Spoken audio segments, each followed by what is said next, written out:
Claudine, locale per palati fini e buongustai, dove si mangia, si beve e si respira bird, Collio e Quay. Sono Claudia Zano e vi aspetto con le mie specialità. Cosa aspettate? Claudine, food, wine, music e sei in pole position.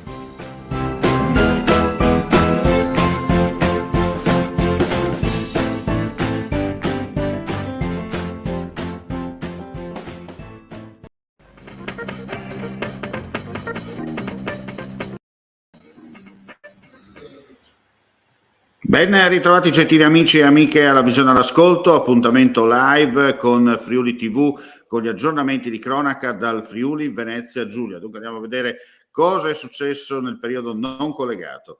Riaperto alle 14.30 il tratto dell'autostrada A4 tra Re di Puglia e Lisert in direzione Trieste, chiuso dalle prime luci dell'alba, causa un mezzo pesante andato parzialmente a fuoco. Cabina e motrice con al suo interno balle di carta divorati dalle fiamme, mentre il rimorchio carico di pellet si è salvato. Illeso l'autista. Sul posto i sanitari del 118, vigili del fuoco, Polstrada, addetti di Autovie Venete e mezzi meccanici. Nessun altro mezzo coinvolto. Per agevolare le operazioni della messa in sicurezza, il tratto in direzione Trieste è stato chiuso alla circolazione fino a conclusione dell'intervento. Adesso andiamo a parlare dell'Università di Udine. Il 10 febbraio ricorre, un attimo di pazienza, ecco qua, bello della diretta anche questo, vediamo se parte, perfetto, ecco che è tornato il blocco per quanto riguarda l'Università di Udine. Dicevamo, il 10 febbraio ricorre il 50° anniversario della costituzione del Comitato per l'Università Friulana, sodalizio che diede un importante impulso alla nascita dell'Università di Udine nel 1978. Costituito il 10 febbraio 1972 su iniziativa di Tarcisio Petracco, il Comitato promosse nel 1976 la raccolta di firme sulla proposta di legge di iniziativa popolare per l'istituzione dell'Università Statale del Friuli, che raggiunse oltre 125.000 adesioni.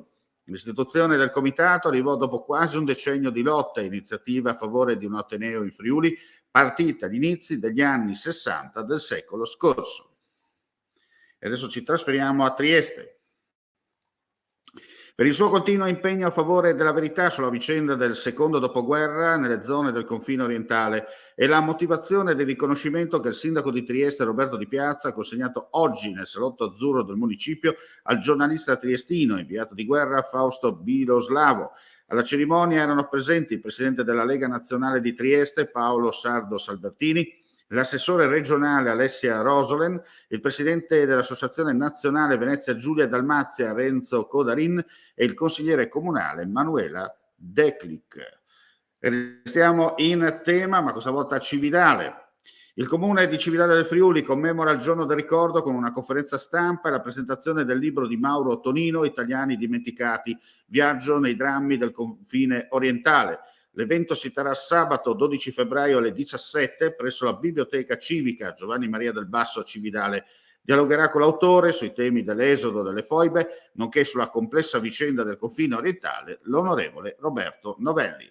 E con questa notizia chiudiamo qui questa edizione flash del pomeriggio. Ulteriori aggiornamenti sul nostro sito friulitv.net. Grazie come sempre per la visione all'ascolto e non resta che augurare a tutti voi un buon proseguimento di giornata.